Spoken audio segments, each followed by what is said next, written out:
मलीर मां ख़बर ॾींदा हलूं त मलीर जी यूसी चौकुंडी जे यूसुफ अरफानी ॻोठ में सेवरेज जो निज़ाम नाकारा, जगह जगह ते कचरे जा ढेर, स्कूलनि मस्जिदुनि साम्हूं ऐं रस्तनि ते गंदो पाणी जमा, वबाई बीमारियूं फैलजण जो ख़दशो आहे।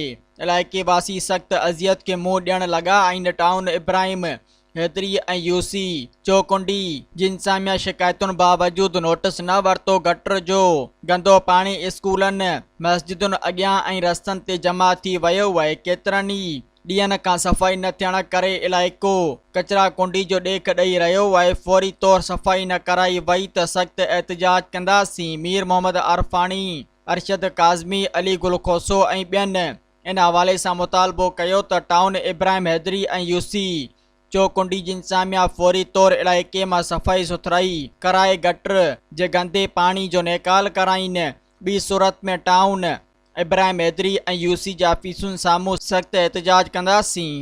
सब्सक्राइब कयो अवामी न्यूज़ HD खे ऐं ताज़ा तरीन ख़बरुनि लाइ ॾिसंदा रहो अवामी न्यूज़ HD।